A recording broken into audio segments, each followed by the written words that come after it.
যখন পর্দার কথা বলা হচ্ছে উল্টা বলছে পর্দা করলে এই যুগে কেমন করে আমি এখানে জব করব।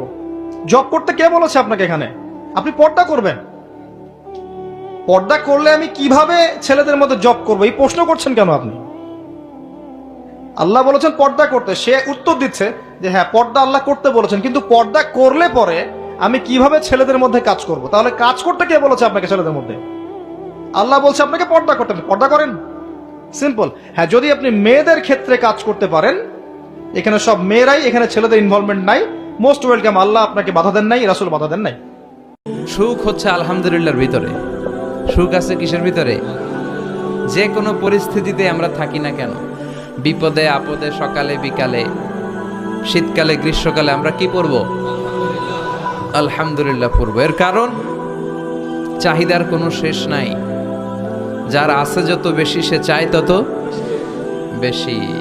কিয়ামতের আগে আগে হত্যাকাণ্ড ব্যাপক হারে বাড়তে থাকবে, প্রচুর হত্যা হবে, মানুষকে খালি হত্যা করা হবে বিনা বিচারে, মানুষকে হত্যা করা হবে।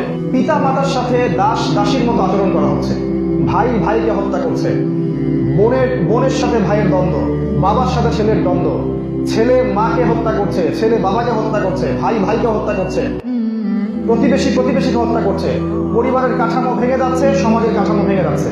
তখন কি আমাদের অপেক্ষা করতে হবে? তিনি আরো বলেছেন শেষ জামানায় ব্যাপক মহামারী দেখা দিবে, এমন এমন সব জটিল কঠিন রোগ ব্যাধির জন্ম নিবে যেগুলো কোশ্চিন কারণ পৃথিবীতে ছিল না। নবীজি আরো বলেছেন সমাজে যখন হত্যা, খুন, রাহাজানি, দুর্নীতি, লুটপাট, ধর্ষণ, ঘুষ এগুলো বাড়তে থাকবে, কে আমাদের অপেক্ষা করতে থাকবে। নবী সাল্লাল্লাহু আলাইহি ওয়াসাল্লাম আরো বলেছেন যখন কোরআন উঠে যাবে, মানে কোরআন মানুষ তেলাওয়াত করবে ঠিকই, কিন্তু কোরআনের মর্ম তারা অনুধাবন করবে না, কোরআনের কোনো বিধান তারা বাস্তবায়ন করবে না। বিশ্বনবী দোয়া করতেন, আল্লাহুম্মা জাআলনি সাবুরা ওয়া জাআলনি শাকুরা ওয়া জাআলনি ফি আইনি সাগীরা ওয়া ফি আ'য়ুনিন নাসি কাবীরা। আল্লাহ আপনি আমারে ধৈর্যশীল বানান, আপনি আমারে শুকরগুজার বান্দা বানান। আল্লাহ আমার চোখে আপনি আমারে ছোট বানান, গোটা বিশ্বের মানুষের চোখে আপনি আমারে বড় বানান।